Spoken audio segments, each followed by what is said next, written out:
안녕하세요. 오늘은 조조 모예스의 신작, 후속작이죠. 애프터 유를 읽었는데요. 이 책은 제가 못 부르는 노래를 부르면서 시작해야겠어요. 사랑이 다른 사랑으로 잊혀지네. 네.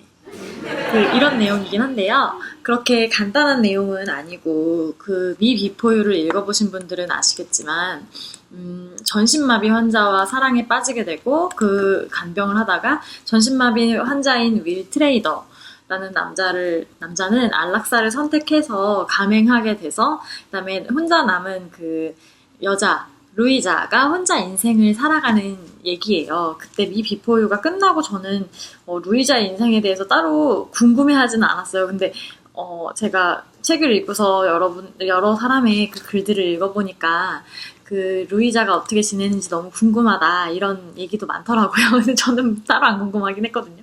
저는 미 비포유를 작년 7월쯤에 회사 도서관에서 빌려서 봤는데요. 그때쯤에 제가 귀염 미소의 구해줘, 그다음에 당신 없는 나는 이런 것들을 읽으면서 굉장히 로맨스가 엮인 소설에 굉장히 빠져 있었거든요. 근데 제가 그 당시에 메모를 보니까 당신 없는 나는에서는 좋은 구절들이 있었는데 되게 뻔하지만 생각난다고 적어놨더라고요. 그거를 읽어드리자면 최악일지도 모른다는 두려움이 최악이라는 사실을 확인하는 것보다 훨씬 더 무서운 법이니까 최대의 적, 그것은 언제나 두려움이다. 언제나. 126쪽에 있었던 거거든요. 근데 저런 뻔한 문구지만 되게 나름 생각하면서 스토리에 맞아 들어가면서 저한테 감명을 줬던 것들을 저는 그때는 기록만 했었거든요. 지금은 이렇게 동영상으로 남기지만 어쨌든 그때 제가 이제 여러 이런 시리즈들을 2권, 3권 읽다 보니 좀 재미가 떨어지더라고요. 근데 그때 이제 미 비포유를 읽기 시작한 다음에 책을 손에서 놓을 수가 없어서 정말 빛의 속도로 막 읽어가면서 너무 슬퍼서 울기도 하고, 그리고 내가 루이자라면 어떨까, 모든 능력이 출중한데 나도 몸에 갇혀버린 윌 트레이드처럼 그렇게 된다면 어떨까. 사랑 얘기라고 단정 짓기에는 좀 너무 많은 생각을 하게끔 하는 재밌고 놀라운 소설이었어요. 그런데 그 뒤로 이제 아주 오랫동안 베스트셀러였더라고요. 그래서 그때마다 이거 아직도 여기 있구나 이러면서 생각하고 그랬거든요. 근데 이제 미 비포유가 영화로 개봉했다는 소식을 듣고 제가 이제 개봉일 다음날 보고 왔는데요. 이게 사실은 애프터 유를 다 읽고 가서 일부러 영화를 봤어요. 근데 제가 일주일 전쯤에 오베라는 남자를 봤거든요. 제가 오늘 다른 소리를 많이 하게 되네요. 오베라는 남자를 봤는데요. 그 오베라는 남자는 영화랑 책이랑 거의 비슷하더라고요. 제가 상상하는 아주 그대로였어요. 그래서 여전히 약간 생략된 부분이 있긴 하지만 되게 좋았었거든요. 그 오베라는 남자 아직도 하는 개봉관이 있다면 여러분 가서 보시면, 소설 읽으셨던 분들 보시면 재밌을 것 같아요. 근데 미 비포유는 제가 생각한 루나 루이자가 아니었어요. 정말. 그래가지고 캐릭터가 그래가지고 전 더 우울할 줄 알았거든요. 근데 영화에선 조금 더 밝게 그려져 있더라고요. 근데 나름대로 영화는 재밌고 또 울기도 했는데 근데 여러분들 아시겠지만 데너리스 아시죠? 용어머니 왕자의 게임에서 그분이에요. 미 비포의 주인공이. 그래서 드라마에선 그런 표정을 안 짓거든요. 근데 여주인공 되게 귀엽게 나오고, 그리고 이제 남주인공은 또 여러분들이 아시다시피 헝거게임에 나오는 그 메인 캐릭터 중에 하나거든요. 참 어쨌든 왕자의 게임에서 또 미 비포유에 등장하는 사람이 또 나오는데 제가 어저께 보면서 찾았거든요. 근데 그건 말을 안 해드릴게요. 여튼 영화 보기 전에 애프터 유를 다 읽었는데, 다 읽고 가서 봤더니 미 비포유 때 루이자가 굉장히 잘 살 것 같이 끝나잖아요. 근데 애프터 유를 보면은 그렇지 않아요. 그래서 그런 걸 보니 더 슬픈 거예요. 미 비포유라는 영화가. 그래서 되게 슬프고, 그리고 저처럼 미 비포유가 거의 나오자마자 작년이나 재작년에 읽으신 분들은 이 책 읽기 전에 내용 되살리기 위해서 가서 보셔도 충분히 재밌을 것 같아요. 근데 애프터 유는 미 비포유를 읽은 여러분 모두가 아시다시피 혼자 남은 루이자가 이제 재기하는 그런 얘기예요. 근데 갑자기 뜬금포로 비트레인드의 딸이 나타납니다. 그리고 그 루이자는 그녀에게서 글을 보게 되는 거예요. 그래서 뭐 여차저차 하다가 거부하지 못해서 심지어 같이 살게 되고, 이제 그 여자애가 완전 10대의 문제아거든요.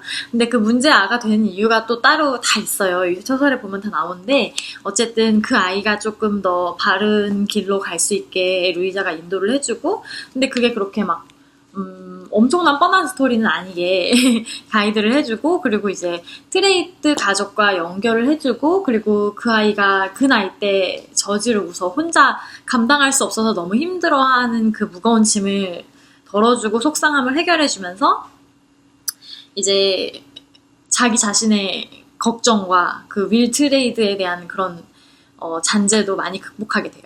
그리고 네이선 아시죠? 네이선. 그 물리치료사가 소개시켜준 또 다른 직업을 향해 떠나게 되는데, 이게 아주 간단하게 얘기한 줄거리고요. 거기에 이제 사랑 얘기도 섞여 있고 한데, 그런데 이제 읽다 보면은 루이자가 나가는 그런 모임이 있어요. 사랑하는 사람들을 잃은 사람들끼리 그분들의 얘기를 하면서 극복하는 그런 모임이 있는데, 여러 사람들이 이제 그들만의 방식으로 아픔을 다루고 이제 아픔을 극복하는 걸 볼 수가 있어요.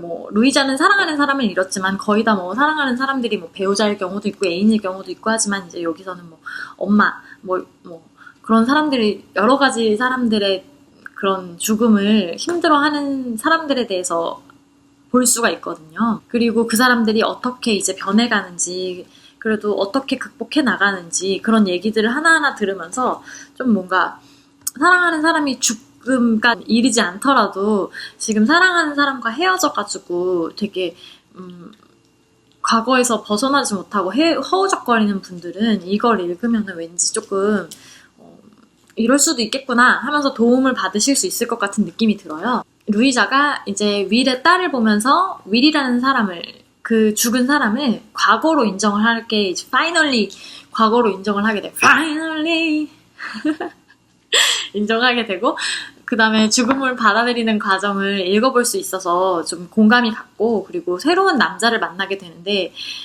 그 샘이라는 남자를 만나게 되는데 굉장히 조심스러워하면서 사랑을 시작해요. 근데 시작을 하는데 이제 자기 자신도 이 감정을 어떻게 해야 될지 혼란스러워가지고 막 썸으로만 남겨놓거든요. 그리고 결국에 못 받아들이다가 이제 그 마음을 열기 힘든 과정들도 이제 여기에 써 있어요.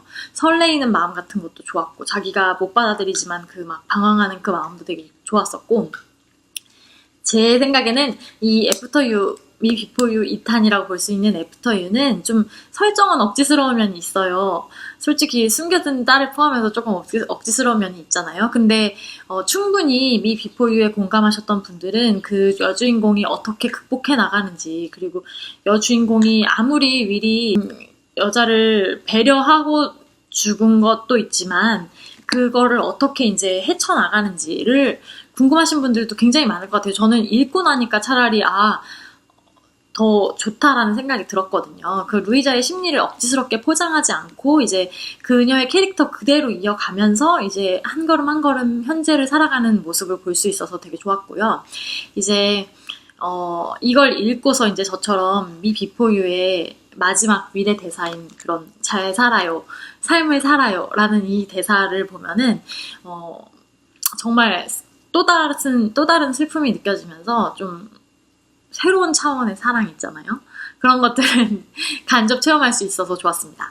그리고 미 비포 유에서 존엄사 문제도 그렇지만 자신의 삶에 대해서 개척하고 살아야 된다 하는 교훈적이지만 진짜 우리 모두가 그러고 싶고, 그리고 되게 중요한 말들을 윌이 굉장히 루이자한테 강조하잖아요. 근데 그것도 되게 좋았었거든요. 왠지 막 로맨스 소설에서는 남자로 인해서 이제 그 사랑이나 인생을 결정짓는 여자들이 많잖아요.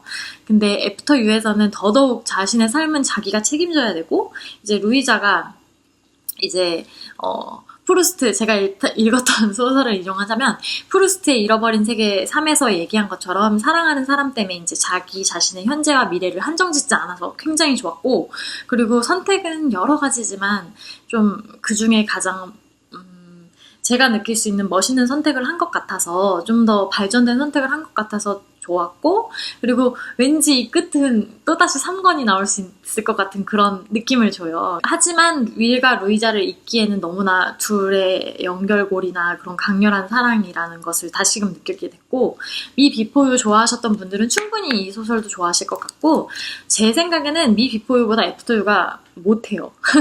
하지만 가독성도 굉장히 훌륭하고 500페이지 넘는데 저는 하루 만에 다 읽었거든요.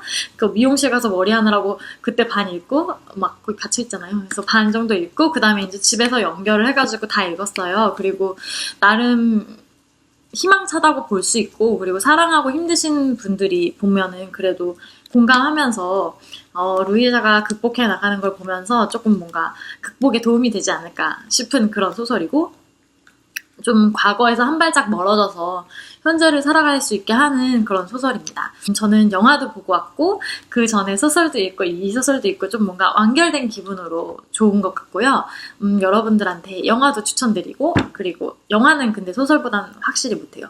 하지만 그 애프터 유 소설까지 보고서 미 비포 유 소설을 보면은 여기 소설가 조조 모에스가 써놓은 것처럼 캐릭터가 살아서 이제 움직이는 걸 본다는 느낌이 좀 나름 재밌었던 것 같거든요. 그래서 요새 이제 신간으로 이게 나왔는데 여러분들도 읽으시면 재밌을 것 같습니다.